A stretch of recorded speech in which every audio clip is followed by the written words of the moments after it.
In-depth journalism in the Memphis community, the Daily Memphian is of Memphis, not just in Memphis, and seeks to tell the stories of this city. TheDailyMemphian.com. Truth in place. Production funding for Behind the Headlines is made possible in part by the WKNO Production Fund, the WKNO Endowment Fund, and by viewers like you. Thank you. A new Tyré Nichols trial and an update on MATA, schools, guns, and much more tonight on Behind the Headlines.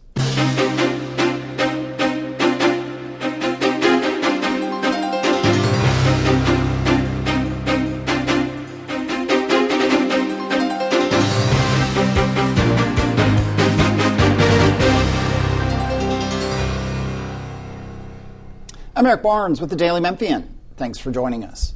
I am joined tonight by a roundtable of journalists talking about some of the biggest stories of the last few weeks, including Toby Sells, news editor with the Memphis Flyer. Thanks for being here. Thanks for having me, sir. Catherine Burgess is a reporter with MLK 50. Thank you for being here. Yeah, thank you. Laura Testino, reporter with the Daily Memphian. Thanks for coming back. Thanks. And Bill Dries, reporter with the Daily Memphian. We'll talk. We have to talk through some of what is still unfolding with the new Tyré Nichols trial. And so, Bill and I, why don't we start and fill people in, and then people can comment. It is super complicated, but I will do the gist of it. Being that late last week, federal judge Sherry Lippman, who had been sort of taking over the trial of the police officers, the federal trial, as Mark Norris, federal judge, was recusing himself starting in the summer.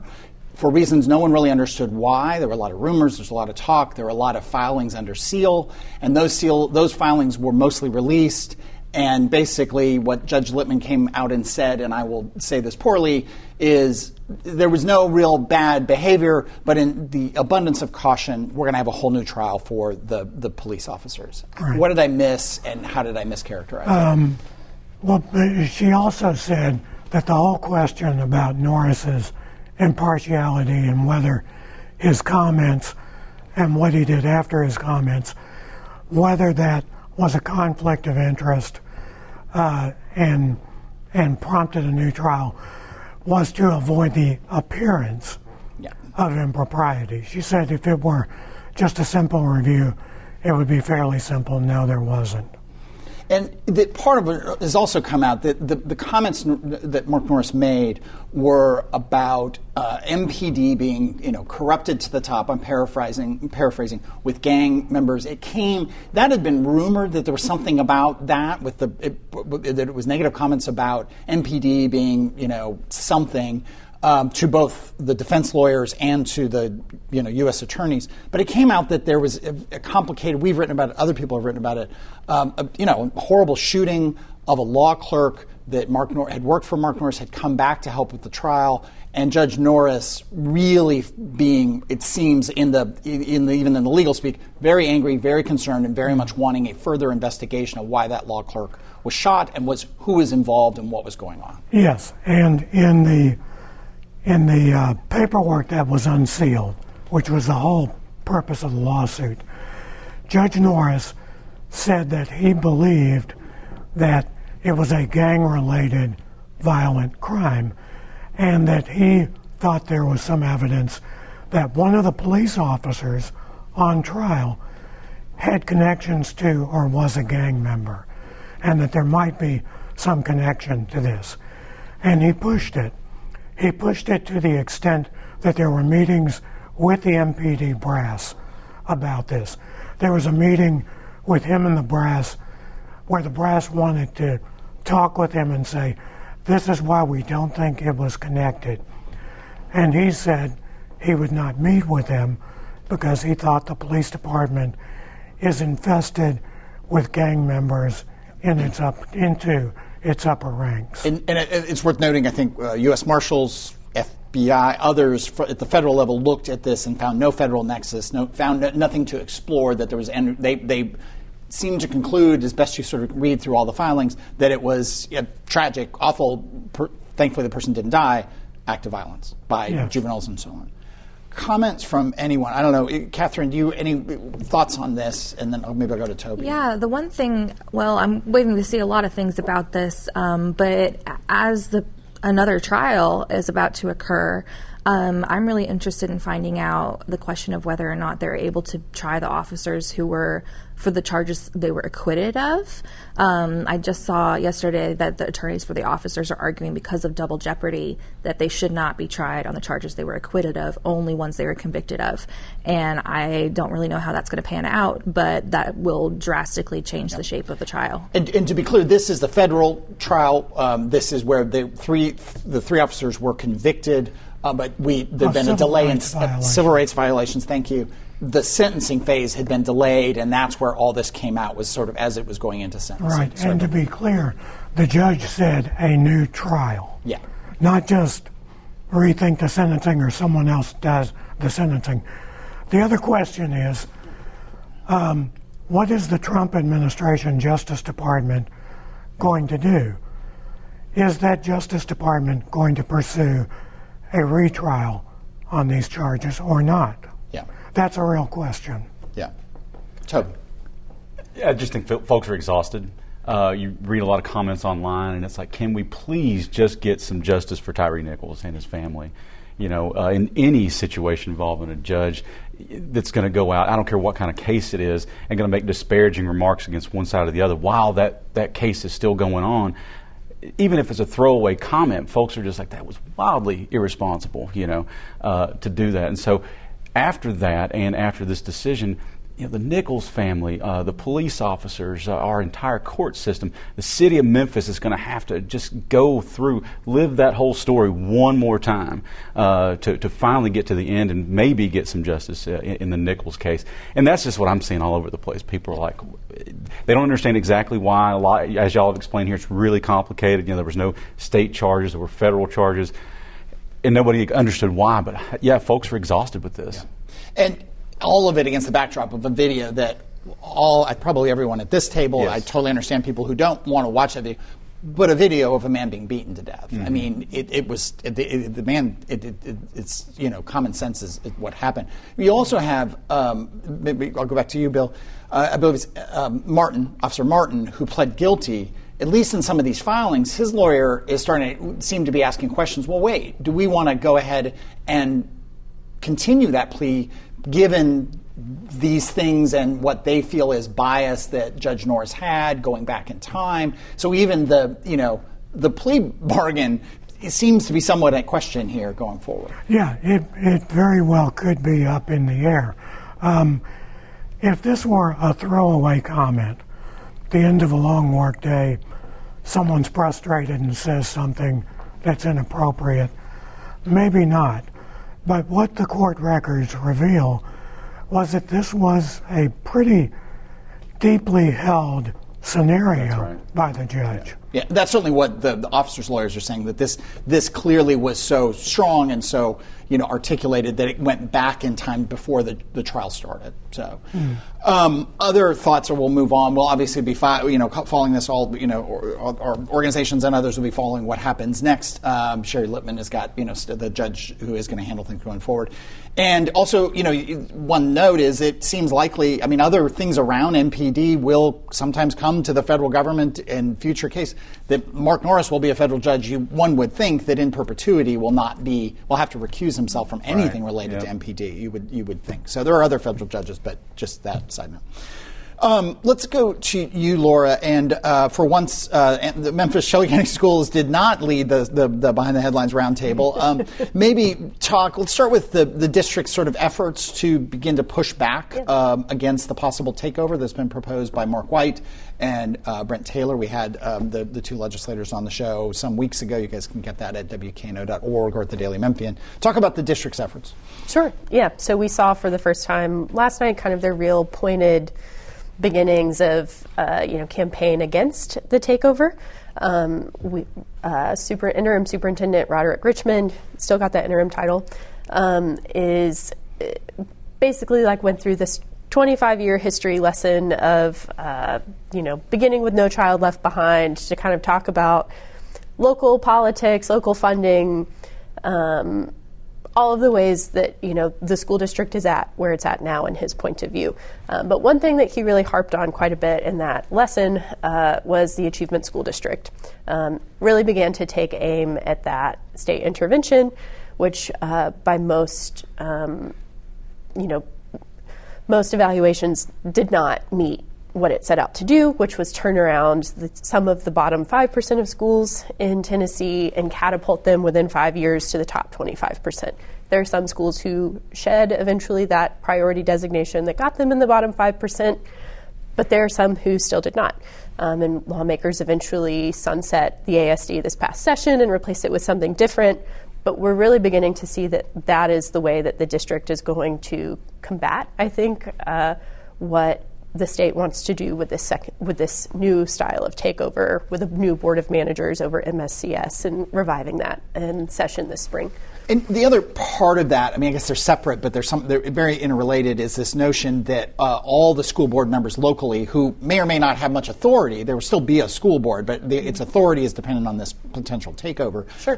Whether all of them, the terms will be changed and all of them will be up for election next year. Do you or Bill want to talk about where we are on that? Because the county commission has to take a vote. This is complicated, so there is go to Bill first. There is a state law that was passed earlier this year that says that the county legislative bodies in Shelby and Knox counties only can move all of the school board elections, going from staggered to having all of those positions on the ballot at the same time as the county legislative body is up for election. The county commission has not made a decision on that yet. It's back on the agenda for Monday. They're awaiting a legal opinion from the Tennessee Attorney General. The votes are really close on this. Both sides are counting votes on it to see who gets to 7. And part of the issue here, Laura, is I've heard folks say, well, they shouldn't have been staggered. We should have a whole new group coming in. Other folks saying you're just trying to shorten the terms of certain people you don't like. Yeah, we've talked before about how this is kind of an effective recall of some of the board members who voted to oust former Superintendent Ray Fagans, and that's kind of what that push is. I should say the event that the school district held last night was in partnership with the Equity Alliance, with Memphis for All, with Stand for Children Tennessee, groups that have been in the advocacy space and are very active politically. At the end of the meeting, Dr. Richmond told us that it was not to his knowledge that this was anything more than a voluntary effort by these groups, that there's not an active contract or payment set up to do these things together. But I think it's notable because the Memphis Lift Parent Advocacy Group really came out strongly in support of this takeover last spring, and this is kind of where we're seeing where the district is going to lie and try and, build its efforts before session comes back. District is going to lie, not tell a lie, but where they're going to live, where they are going to live. Okay, yes. I was like, wow, they're lying. They are not lying. That was a poor word choice. Now. No. It's for some clarification. One more part of this, Bill. What is it? What is it called? Companion. You told me this right before we started. Candidates for the board, Democratic candidates for the school board next year will have companion primaries. Yes, sounds they will. Interesting. The Republican Party, the local Republican Party, made their decision earlier this year, and about 2 weeks ago, the local Democratic Party's executive committee decided we're going to do it too. So that means there will be school board primaries on the May ballot. The winners of those primaries advance to the August county general election. How is that different? Sorry. Well, I'll have to, if it's okay. Toby wanted me to ask. Yes, please. How is that? It effectively means, right, Bill, that we're going to determine who is going to be the school board member elect much earlier than usual. Oh, I see. Okay. And especially on the heels of a adjournment of a session where we're expecting the lawmakers to decide how much role and responsibility these elected members have. It's like districts that happens at the House level. It happens at lots of levels where it's just that it's such a Democratic or such a Republican district that the primary is really the actual. And that's I caught up. And that's another function of the change in state law. Yes. State law, until about a year ago, actually barred partisan primaries in school board elections, and a much earlier state law required that school boards have staggered elections Yeah. In the case of MSCS, 4 seats on the ballot in one even year. 2 years later, the remaining 5. Last thing, does that leave really, at least prominently, City Council? Memphis City Council is the last big nonpartisan All city body. elections are nonpartisan. Their mayor as well. Yes. The only elections at the Shelby County government level that are not partisan are judicial races now. Judicial races. Okay. Let's go, 10 minutes left here. Go to Toby. There was, talking about the state and an appeals court, gun laws that even, I mean this honestly, even the Republican AG is pushing back, like maybe we didn't want to overturn those 2 laws. You want to walk us through the laws that were overturned by this appeals panel and where we go from here? Sure, best I can. Three-judge panel struck down a couple of laws in Tennessee state law. One that says that banned guns from parks and rec places and city-owned recreational spaces. Another law was that they struck down was a law that said struck down the intent to go armed part of state law, right? And so with these 2 gone, that really opened it wide open in Tennessee, not only for constitutional carry, for almost the most pure form of Second Amendment gun rights carry that I could find in whatever research that I did.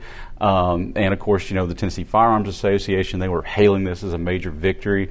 The Associated Press story that I read at the Daily Memphian this morning about the appeals that came later said, that a 10-year-old, under this new, the law struck down that a 10-year-old could take a gun into a rec basketball game, or that a drunk man could take a shotgun anywhere he pleased, wherever he wanted to. And that was just, again, that was a Republican Attorney General saying, characterizing it that way, who is by no means soft on, a gun control advocate. That's so right. That, just to give some context. Yes, that's good context, because there was an appeal there, and to have Republican anybody in the South, and especially in Tennessee, pushing back on gun rights legislation was a huge deal, and we'll see maybe down the road if that's a bigger deal or not. At the time that the lawsuit or that the ruling came out, there was a Republican lawmaker from Dixon, Jody Barrett, who's running for Mark Green's congressional seat. He calls himself the most conservative legislator in Tennessee history. That is on his X bio. I didn't make that up. And he was hailing the ruling as this huge win for sensible gun owners in Tennessee. And he suggested that in the wake of that victory, that folks should go fire off a few rounds at the range after work to celebrate. Meanwhile, London Lamar here in Memphis, Senator London Lamar, was saying that it's going to put people in more danger, as you loosen these gun laws, and that police won't have any kind of intent to stop anybody with a gun because it puts it in a gray area. Right, yeah. and we've done polling. Other people have done polling, certainly in Shelby County, and common sense gun reform, however you want to define that, is highly popular, supported across all, demographics, all parties. So, it's in this city with a major gun problem, like many cities, especially in states with loose gun laws. I mean, this is not welcome news. Yeah. And it's worth noting that, all the crime stats from MPD, from the Shelby County Crime Commission, you can take them with a grain of salt if you want or whatever. They've been trending down quarter after quarter after quarter in all kinds of categories that makes all of us feel better in terms of car break-ins, in terms of murders, in terms of all these things. One of the ones that is not trending down is crimes involving guns. Mm-hmm. And you can track that in people on all stripes. We've had Republicans at this table, former Bill Gibbons, lifelong Republican, former DA, former head of Tennessee Homeland Security. You can track it, that when they loosened the gun laws, when they got rid of the permits, the amount of gun violence and the amount of gun violations has continued to go up over time. So how does the Tennessee legislature fix this? Because whoever proposes this, if they're a Republican, you've got this guy running for Congress who's an example of what's going to happen to any lawmaker who tries to fix this bill. They're going to get primaried, at least. For sure. And Bill, wasn't it last year that the state, this same group of people, that had this lawsuit, that they stopped? You remember when Memphis had on the referenda, all those gun reform bills and stuff? They went to court to try to stop. They were one of the parties. Right, and they stopped us, right? I mean, they stopped. They said you can't put that on there. State law preempts any kind of local gun laws and all that. So Memphis did try to fix it, but we were told no by the same groups. Let me go to Catherine and get an update on MATA. We did a roundtable last week, and we thought we were up to date on what was going on with MATA. At the time, Alan Wade, the very powerful longtime lawyer for the city council, said, not so fast to the new MATA board that's been in office for less than a year. We're not ready to take a look at the two candidates that board was ready to bring forward.